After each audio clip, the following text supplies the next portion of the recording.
So I've actually had a lot of fun shooting with Sony cameras and making a ton of content about them, things I like, things I don't like, things that you should know, and everything in between. Now, I still think that it's a great system of cameras, but I think it's time to address a big red elephant that I've left in the room. And that is the fact that I've been using the Red Komodo. And if you're somebody that's considering switching from the Sony FX6 to the Red Komodo, there's about 6 things that you need to know in terms of making that transition. The first thing you're going to notice is this camera looks entirely different. And starting with the lens mount that you're actually going to use on the Red Komodo, you're going to have to say goodbye to your Sony lenses because there isn't an adapter that works on the Red Komodo to your Sony E-mount lenses. Now it does have an RF lens mount on there, so if you have RF glass or you're interested in getting RF glass, that would work the best on the Red Komodo. However, it is a Super 35, but if you want to get that full frame look, Canon does have an RF to EF adapter, which will give you a wider field of view, creating more of a full frame look while still having the mount on the Komodo. So you actually might want to look at some of the EF glass that's available, particularly in the aftermarkets, because it's going to be a little bit cheaper because I think Canon actually stopped making a lot of the EF mounted lenses. Speaking of lenses, you're going to have to get used to using ND filters again. Now there are adapters with built-in NDs in them, and there's also matte boxes like the Tilt and Mirage that I use on the Red Komodo, but you do not have ND filters built into the camera anymore. And for a lot of people, that might be a deal breaker, especially if you're doing run and gun work, you're maybe working on documentaries, and having to mess around with an ND filter, not having it internal to the camera, might be a little bit annoying. And I will say something like the Tilt Mirage has been great with giving me that ability to still use ND filters, but I do find that there's an obvious color shift, which means if I want to still use ND,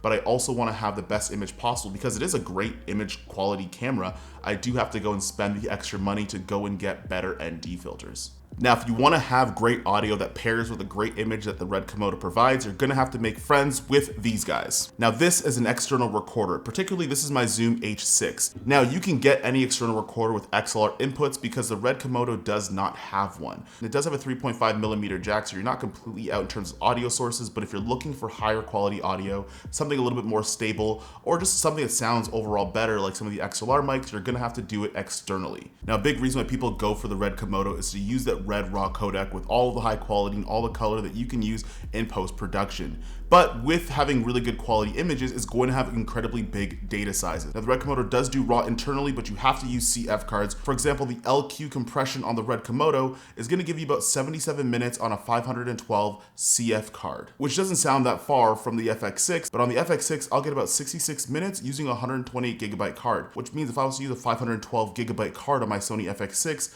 I'll actually be able to get 264 minutes on my Sony and only have 77 on the Red Komodo. So the file sizes, even at the lower quality compression, is still much bigger than the Sony counterpart, which means you have to buy more drives, you have to buy bigger cards, and ultimately you'll have to spend a lot more on memory. This might be something super minor or drives people entirely crazy, but the Red Komodo does have a longer boot up time than the Sony FX6. Now to turn on my Sony FX6, it might take 5 or 6 seconds for it to get running, but on the Red Komodo, you're gonna have to wait 20 to 25 seconds for the camera to boot up, initialize, and to get ready to start filming. And lastly, the true cost of these two cameras are vastly different.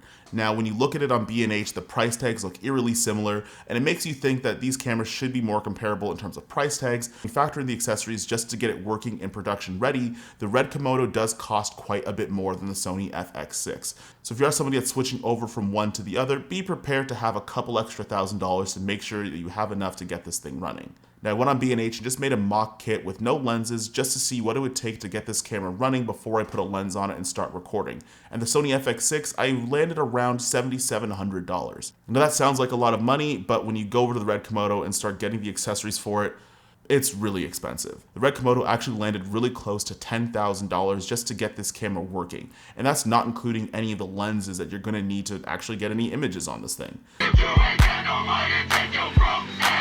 Which actually isn't that surprising. Red is a much more expensive camera system than something like Sony or Canon, and you are gonna have to pay the cost to be the cinematography boss. But overall, I think that the Red Komodo is still a great camera, despite the fact that you're missing some of the features that you would have on the Sony FX6. Now, albeit it's a gigantic investment and you do want to take care of it, and there's some things that you have to keep in mind to make sure you don't fuck this thing up.